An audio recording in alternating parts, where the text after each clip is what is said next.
Alright everybody, welcome back to the Lone Star War Room. Today, I'm going to be playing Global 40. So, got everything set up and ready to go. I'm going to be using all my special pieces, or not special pieces, but my painted pieces. Like, I painted the Chinese, just because they were way too close to the Americans in my opinion. Like, they were just like a shade brighter, so I painted them this, I think it's jade, which sounds Chinese color in my opinion. And then yeah, I painted my Germans gray. If you guys play Axis and Allies, you know the Germans are black and the Anzac are gray, but I went ahead and I painted my Germans gray just because, I don't know, I like them that color. I am planning on doing a couple videos on my pieces, just so you know what everything is when I play, like, Global War 1939, which I'm planning on doing soon. But yeah, I'm gonna do a video on all my painted pieces. Like, I have my own pieces for India, the FEC. So I'll like go over, instead of using like the regular British pieces, I have different sculpts and everything for some of them. But yeah, I'll do a video on that at some point. It's pretty easy to tell what's what for G40. All the kind of standard units, pretty easy to differentiate. But I think, yeah, FEC is different. I painted Germany, I painted China. I think besides that, everything else is the same, at least playing Global 40. When I play 1939, it's going to be a lot different. But then again, I'll have those videos out by then. I am going to be using research and development this game. I don't normally do that, so it'll be a little different. Using this HBG IPP tracker, though it's called IPCs in this game, instead of using the long track on the top of the board. I just like using that instead. Got the battle strips on each edge with some dice. And, oh yeah, and I have neutral pieces painted as well, so those will be on the board. So yeah, everything's set up and ready to go. And I'm using my different versions of the game as like a backdrop, so you don't see that, you know, just a window or whatever. I don't know, it just looks better in my opinion, having all these different versions of the game out. It looks a lot nicer. You don't see the blinds as much in the back. I don't know, this just feels better in my opinion. So yeah, I guess we're gonna get started here in just a second. Everything's set up and ready to go. Got all the tackle boxes ready, all the Axis, Allies, and then just kind of miscellaneous chips, complexes, all that ready to go. Got my chips, poker chips ready, and got some CDs out ready so that I don't get, that way I don't die from the silence. I'll actually have music to have in the background, so that'll be nice. Anyway, I'll be back with round one in just a minute. Oh, and I didn't mention it's a solo game. Don't have anybody to play with today. But, it'll be fine. So yeah, round one coming up. Alright, round one is done. So, let's get started on everything that happened here. First things first, start with the basics, all the usual. Paris fell. Germans came in with most of their air force, ton of ground units, took it. They only had 2 tanks left. I probably could have came in with a bit more from Belgium, but I opted to send some stuff to Normandy. Go ahead and take that. So we did succeed, but I lost a little bit more than what I would have liked to, but it's fine. Then the Germans are bulking up in the east. And they went down and annexed Bulgaria and went up and annexed Finland up north. They did attack and successfully sink the British fleet in 111. Most of their fleet did get sunk, though. They only had a battleship and the cruiser left. They lost 2 subs, and I think 1 fighter. The British didn't scramble their fighters. I'm wondering if I should have done that. Maybe. But the British ended up sending their other fleet up there and killing them. So that ended up being alright. In fact, now that I look at it, these guys are on 111, not 119, where they fought. German sub sunk the Canadian fleet. The German sub down here did not get a hit. Down in 91, it missed. And the German sub that went after Transport and Destroyer in 109 got sunk. That destroyer participated in the Season 111 attack and died. Transport came over to Canada. I don't think it can get killed because this sub 1-2, yeah, it can't, it's out of range. So that transport should be safe. The British bombed Germany, did 5 damage. And the Germans were gonna bomb London. They sent both bombers, and they both got shot down. So that was very unfortunate, very unlucky. The Americans didn't do much in the east. They built 2 tanks and kind of just shuffling things around. Sent some stuff down here. Annexed Brazil when they're in the war. Back over in Africa, the Italians took Tunisia with the stuff from Libya. They lost their infantry, killed the French infantry, and then I might have made a blunder.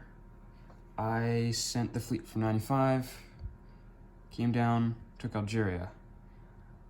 I probably should have sunk the French cruiser and destroyer that was in 93,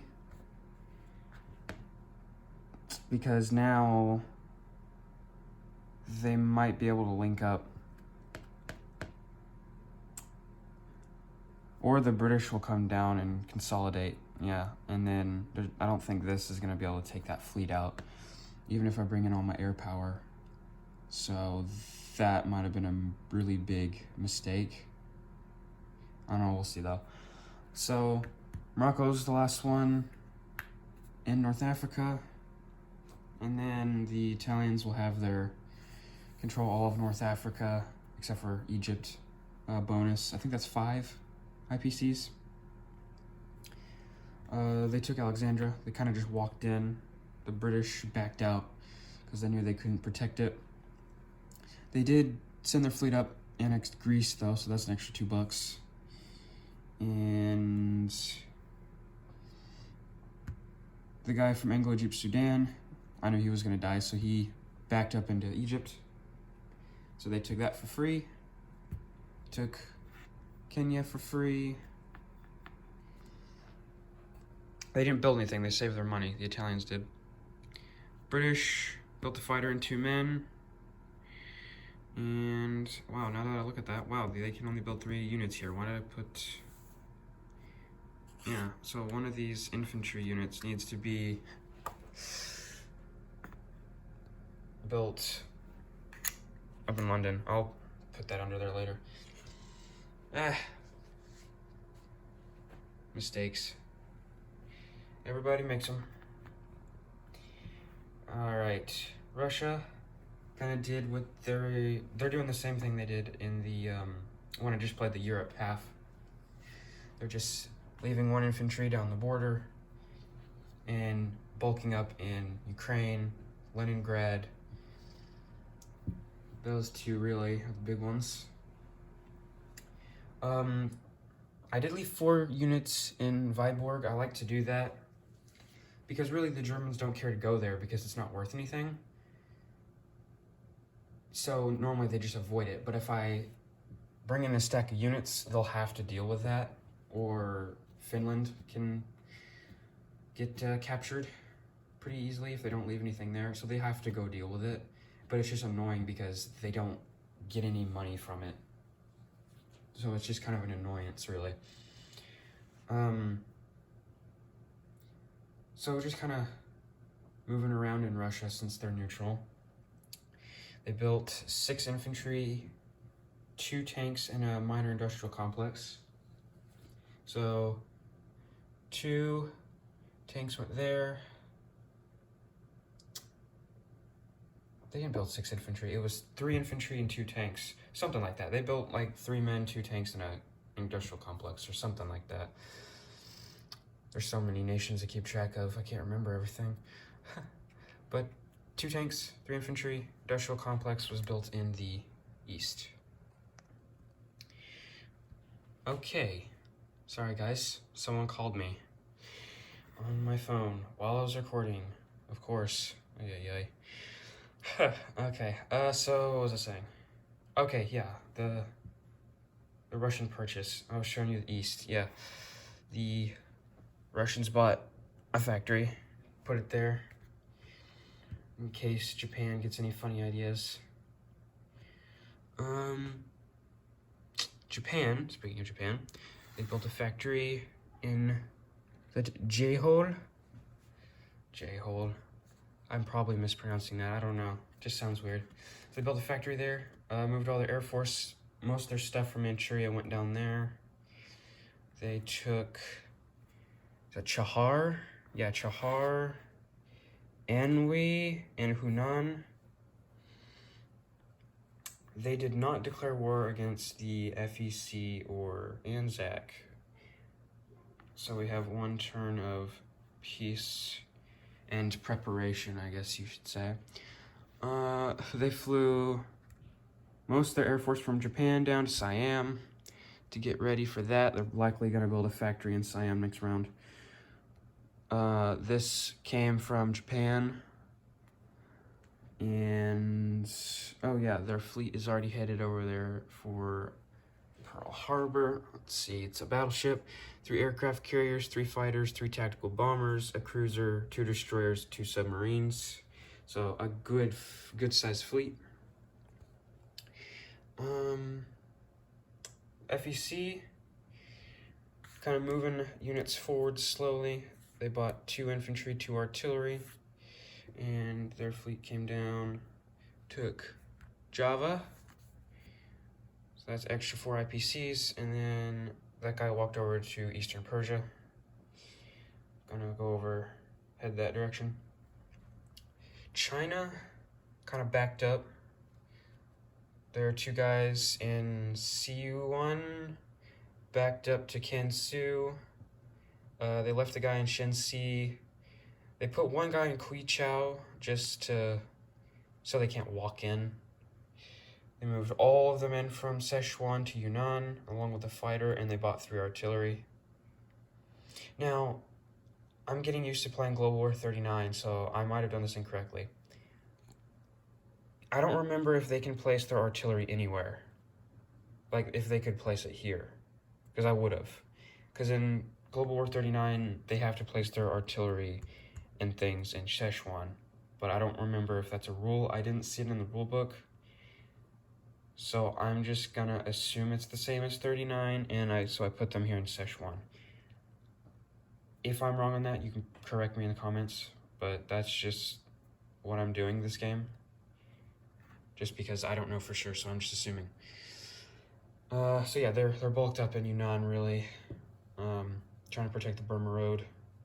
Get that extra, like, 6 IPC bonus and artillery purchase.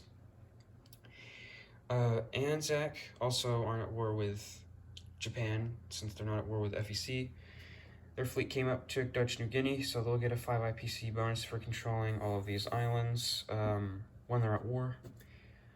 And they flew their air force. One of the fighters made it to Java, and the other two could go all the way to, what was that, Malaysia, whatever? Yeah, Malaysia, Singapore. So, yeah, they got 2 fighters up there with the 4 infantry total to protect that. And they didn't buy anything, so they're just saving their money. Got their 2 infantry still in Sydney. And yeah, I mean, Anzac don't really do much. Of course, they have their one guy in Cairo, but it's not like he's gonna do anything. He's just gonna stay there. The U.S. in Pacific, they built 3 transports, some men. They moved their aircraft carrier and battleship down here to Hawaii because they can move their capital ships, their battleships and aircraft carriers when neutral. They can't move any other ships, so they're probably going to build some more battleships and just send them down here. Maybe, I don't know, I might want to keep them up there because this fleet doesn't necessarily have to come to Hawaii. They could come over to San Francisco, sink that. But, I don't know. Because, I mean, they could scramble both these fighters, so there'd be like 3 fighters.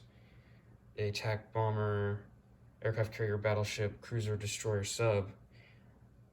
They'd have a easier shot at sinking that, and that's where all the transports are, so. There's only 1 fighter that can scramble, so. Yeah, definitely gonna have to bulk up the ships up there. So, yeah, that's round 1. So, yeah, I think I covered everything. Yeah. So, yeah, round 1, pretty standard for the most part, I think, besides the Germans losing their entire fleet except this 1 sub, a 91, and 1 transport and 114. So they're going to have to build somewhat of a navy.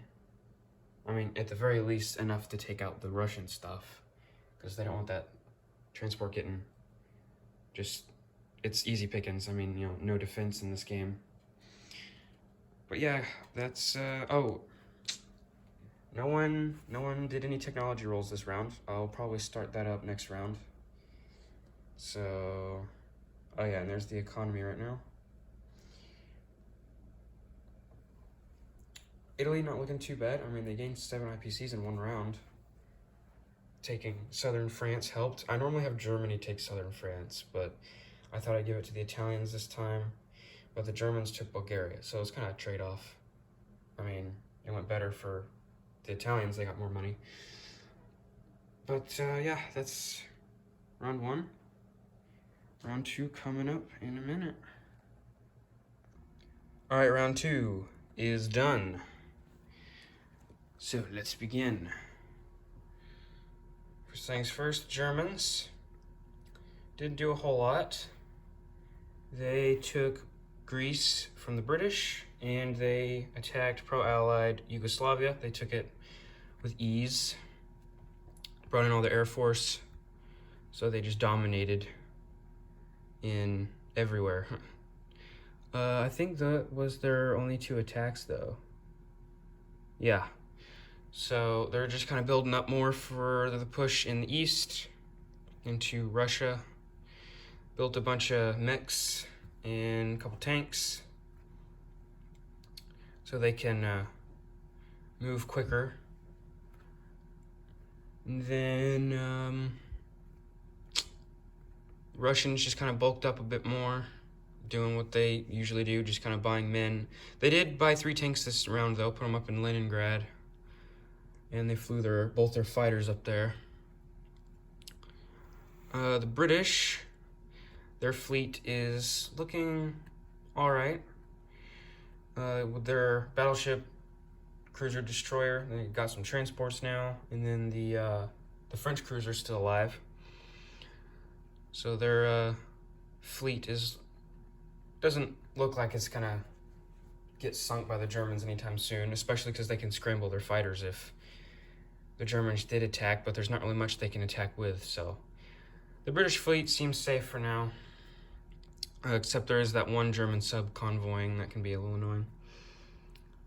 Then, farther down, the British fleet did all link up here, and the French did as well.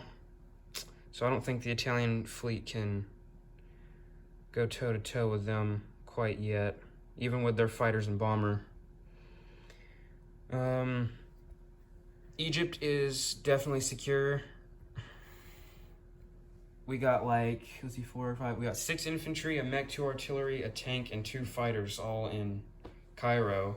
And there's only 3 infantry, a mech, an artillery, and a tank that would be able to attack that. There's no way that would win. So they're gonna have to wait for reinforcements either through the new complex they built in Libya, or this fleet would have to sink that to transport stuff down, which that could take a while.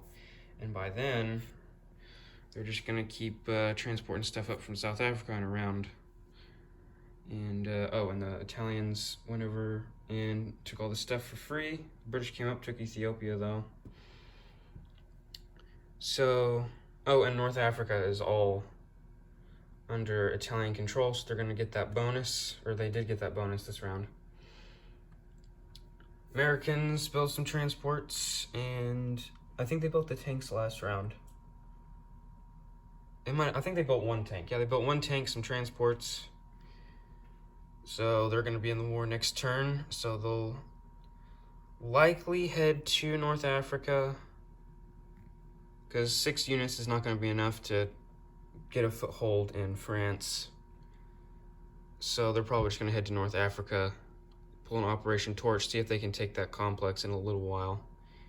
I doubt it though, because cranking 3 units out every turn and then moving 1 or 2 territories, they'll have at least 3, probably 6 units there before the Americans even come over there with their like 6 units. When I say 12.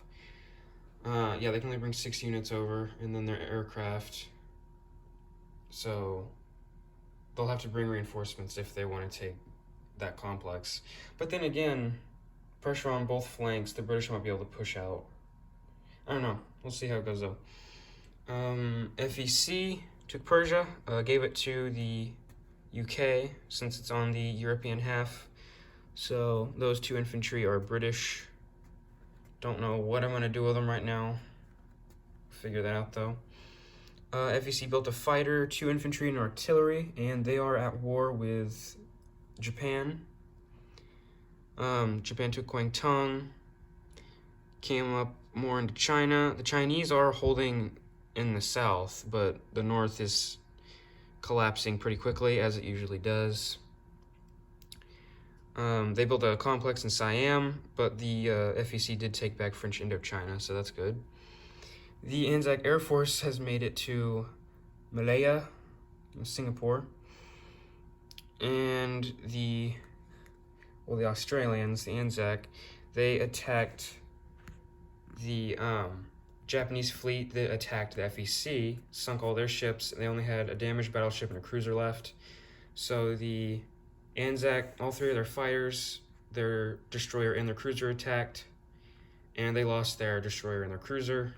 3 fighters mopped up the ships and then flew back to Singapore. So the transport just came over here. 1, 2, took Sumatra. It's likely gonna die, but I figured they were gonna die anyway, so I thought they'd take that $4. And now they're gonna be getting their 5 IPC bonus for owning all this stuff since they're at war with Japan.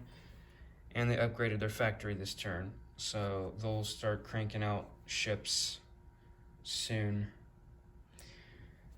Japanese fleet has moved down here, so they are definitely going to go after this fleet. And I looked in the rules, and the Americans can move any or all of their ships, excluding transports. So the destroyer and sub that was in 35 by the Philippines moved over here into 49. Likely gonna go up here, depending on if the Japanese attack. We'll see. And then they have all this ready to start being transported next turn as well. And the Russians built a couple men over here. I guess they might go into Manchuria. We'll see. I mean, I assume they would since they've been building units there. So yeah, that's round 2. Oh wait, the French. I didn't touch on the French, really. I mean, I did say they moved their ships here and up there, but their fighter in the UK flew all the way down to French West Africa, and next round it's going to be able to fly up to Cairo. So that will be even better extra defense. Another fighter is, since they're like the best defending unit, that's going to be great to have up there. So, yep, that's round 2. I think I touched on everything. Oh, nope. Technology. We did have some people roll, but no one was successful. I think the British, the UK rolled. I think the Japanese rolled. Yeah, just the Japanese and the British. And they didn't get anything. So I'm likely going to try getting something with the Americans and maybe the Germans next round. I'll probably try again with the British too. But, alright, that's everything for round 2. Round 3 coming up. And with the Americans in the war, we'll see how the Axis hold up in just a second. Alright, round 3 is done. So let's get started. Germany didn't do a whole lot. Just kind of mainly prepping for going into the Soviet Union again. They just kind of reorganized everything. I don't think they even really had any combat this turn, because they took Greece and Yugoslavia last turn. Or did they take Greece this turn? If so, that would have been their only combat, because, yeah, they didn't do anything else. It was just a bunch of running around, getting ready for going into Russia. So that's next round. So this is what we got going in. So they're all set. The Russians also doing the same thing, kind of prepping for the German invasion. Built a couple more tanks. And they actually built a bomber up in Leningrad, and I'll show you why. Of all the technology, the Russians got heavy bombers, as well as the British. They also got heavy bombers. The British got paratroopers, and the Japanese got, not jet fighters, is it long-range aircraft, I think? The one that lets them move further? Yeah, long-range aircraft. So now their fighters and tactical bombers are moving 5, and their bombers are moving 7. So they really needed that, especially since they're in the Pacific. But anyway, the Russians got heavy bombers, kind of one of the least things they really do need, honestly.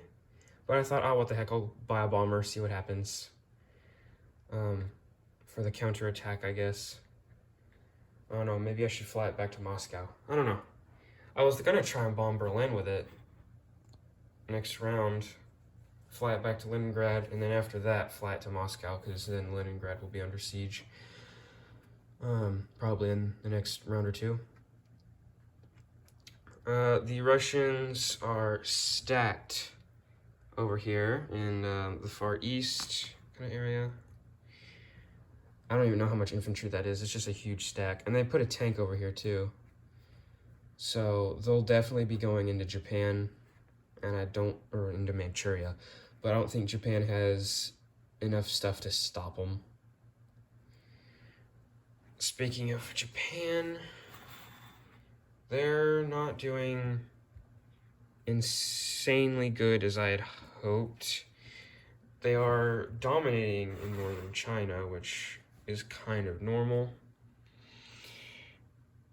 But I don't know, I don't think it's going to be enough, everything they've done, because northern China's good.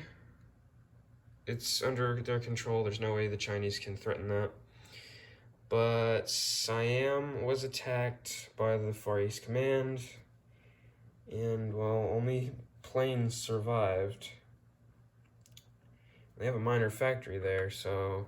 But they just can't compete with them producing, I don't know, 6 units a turn, sometimes 4 units, just depends on what they're buying. But since they got the paratroopers, they had, I think, 4 infantry, 2 artillery go in from here, and then they brought 2 infantry in from India and dropped them in.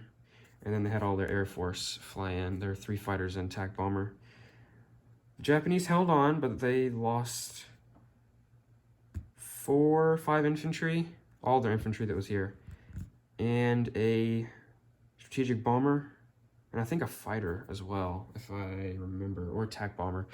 But yeah, they lost some aircraft, so that was bad. It was really bad. But on the bright side, Japan took the Philippines really easily, didn't have any losses.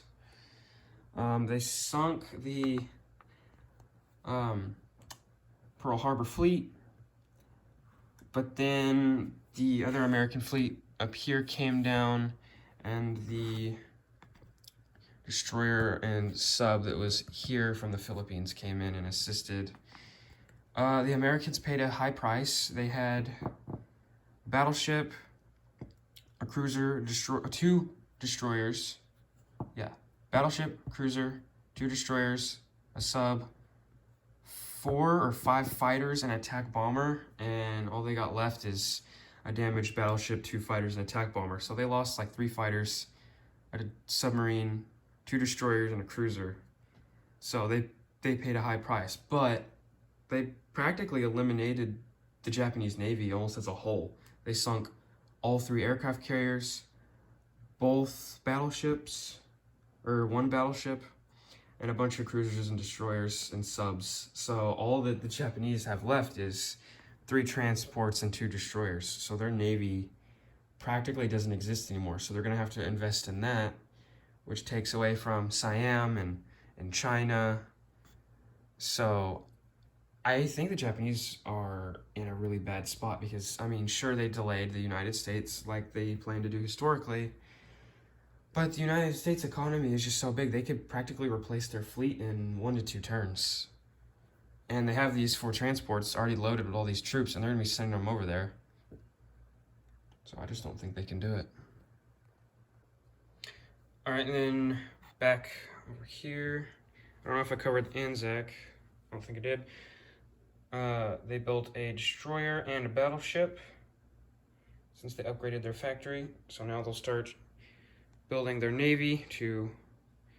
They probably don't need too big of a navy, considering the Japanese fleet's pretty much gone.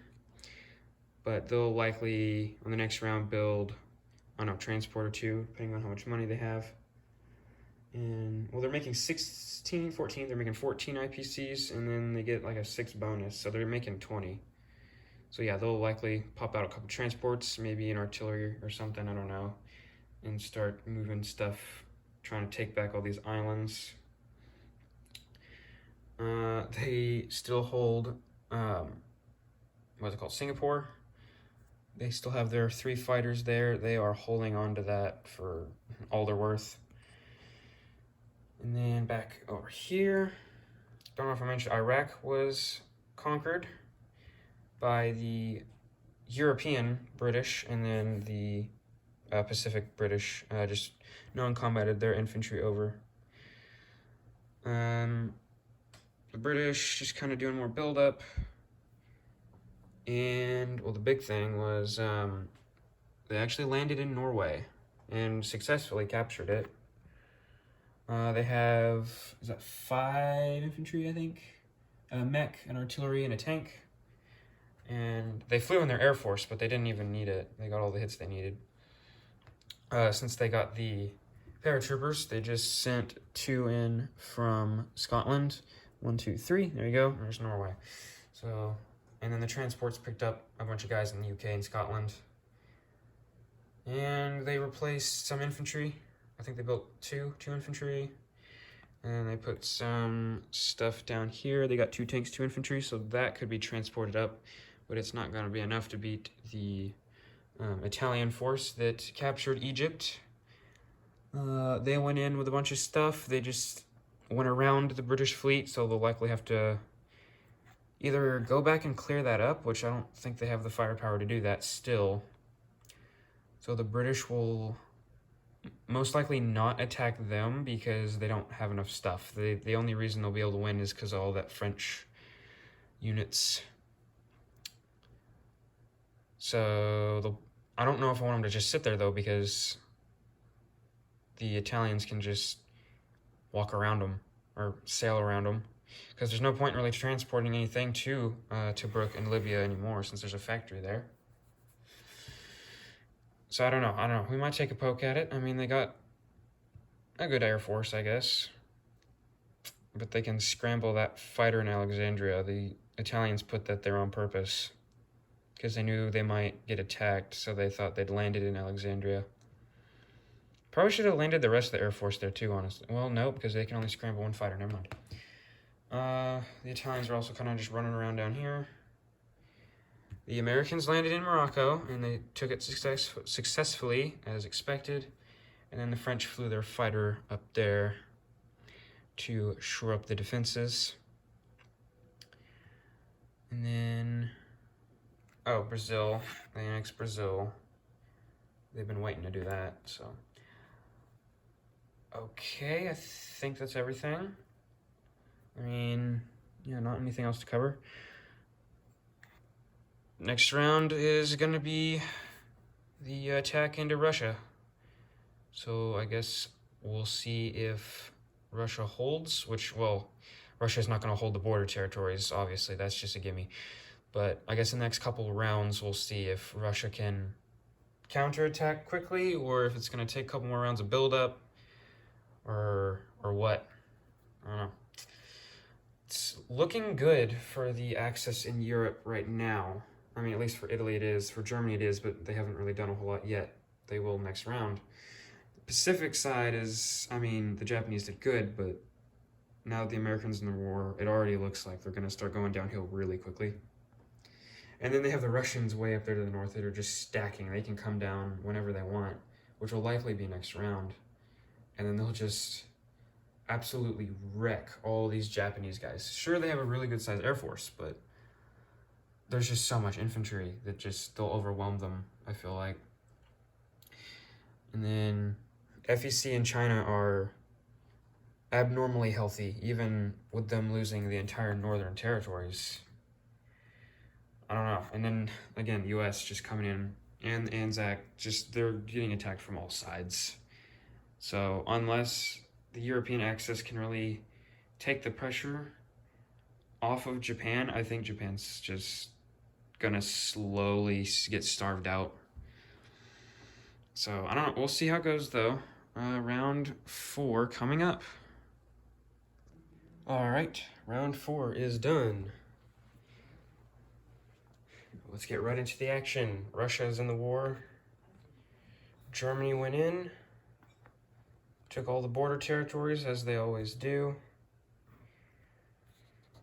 Up north, they split their force in half to deal with Karelia, and I think it's Vyborg, I think is the name of the territory. And they actually did suffer a couple casualties up there, but of course they still took it easily. So, yep, Russia's in the war. Then, well, that's all Germany did, which is still big, you know, getting Russia in the war. Alright, Japan is just kind of running around in China. They were defeated in Siam. The Far East Command took Siam, so now they have a minor factory. I didn't put a roundel on that. I'll have to remember to do that. Russia is, they kind of maneuvered a bunch of stuff around, preparing for the German advance, but they went in and took Korea. The Japanese, knowing they're not going to be able to hold, moved everybody down, left one guy so that tank couldn't blitz. And, well, they have a factory down here now. Well, I think they've had that factory there. So they're going to try and build up enough to defeat the Russians. I don't think Russia's going to be able to kill all that. I mean, even if these two stacks combine again, I don't, especially with all that air power. So I think they're in the clear right now, but they do have a minor factory up there, so they can build tanks or planes if they want, but I think most of that money and material is going to be going over here against Germany right now. We'll see, though. So I think it'll be a stalemate. I mean, Russia will take Manchuria, and then I think it'll just kind of be a stalemate. We'll see. I don't know. United States kept what's left of their fleet down here. They did build a destroyer cruiser and a loaded carrier. So that'll be coming down shortly. I don't know how much more they'll build their navy up before they go over there, because Japan does have a battleship, a destroyer, and a couple fighters. Back in the West, Britain is continuing to build up for the D-Day landing, getting ready for that. The guys up in Norway walked into Finland. So Germany finally was like, okay, good, Russia can't take Finland, it's secure, but no, the British come in from the rear. So they'll likely have to back up and take care of that, because that's just going to get annoying. And that is a good number of units up there for being in Finland and Norway. The British are doing a bunch of stuff in Africa, moved some stuff to Transjordan. They have Ethiopia. They transported the 2 tanks and men up here from South Africa. They built 2 more tanks, and they're just kind of playing walk around all down here. So Britain's not doing insanely well. I mean, they lost Egypt, but they're doing pretty well up top, up in the home country, getting ready for D-Day. But down here, it's another story. But they are being supported by America, who is sending over, well, from now on, they're going to be sending 3 men and 3 tanks every round. So they got the units just cranking with their, like, 70-ish IPCs. Because they're making 56, but then they have, like, a 20 IPC bonus, so they got, like, 76 every round. So, I mean, they were able to build 3 men, 3 tanks, and then all that naval fleet over there in the other side of the world. They flew their bomber up to UK. They're gonna start bombing Germany. The US still can't get any technology, except they get 1. They got the jet fighters, so they're probably gonna start building Air Force fighters. So US is doing good, starting to retake North Africa. So the British did do one major thing this turn. Their fleet in 96 came over and attacked the Italian fleet, and everyone died. The British didn't have a single survivor, the Italians didn't have a single survivor. But the French still had their 2 destroyers and a cruiser, so on their turn, they're going to be, I didn't grab the convoy markers, but they're going to be convoying 93, 97, and 98. So they're going to be convoying a ton of Italian money. And, well, Italy doesn't have anything that can stop them except this 1 fighter down here in Libya, but they're going to need that to defend Libya from the Americans. So, not looking good for Italy in that perspective. They're still pretty healthy, pretty powerful, so they'll have to start rebuilding their fleet, which will take money away from reinforcing these territories in the home country. They went ahead and started protecting the home country since America's in case they, instead of going for Libya, decide to transport everybody up to Rome. We'll see if that's a decision they want to make or not. One more thing the Americans did, they blitzed through Bolivia and Paraguay. I don't know, they might go down and try and take Argentina and Chile just for the extra money. I don't know for sure yet. They did go up and take Venezuela, so that's an extra $2. So the trucks might come down and turn after the next attack Argentina. We'll see. So that's America. I already mentioned Italy's just kind of been walking around, preparing for the American assault. They flew their bomber to Romania, and it's likely going to start bombing Ukraine, try and waste some Russian money. So, yeah, that's round 4. Let me make sure. Oh, I didn't cover Anzac and FEC. But I mean, I already mentioned FEC took Siam, so I mean, that was their big thing. Anzac built 2 transports and 4 men, so they're gonna, next round, they're gonna move on around. They flew all their fighters to Dutch New Guinea since they don't really need the protection over there anymore, since the Japanese fleet is pretty much non-existent for the most part. So they're gonna start finally moving stuff around. Likely gonna take back Celebes, then go for Borneo, and maybe by that time they'll have enough stuff to go to the Philippines, maybe take that back, so that way the Americans can focus solely on taking Tokyo. Anzac can come down, clear out these islands, while China keeps fighting over here, trying to distract the Japanese. Russia maybe becoming a major threat now, and FEC might, I don't know, FEC is kind of a wild card right now.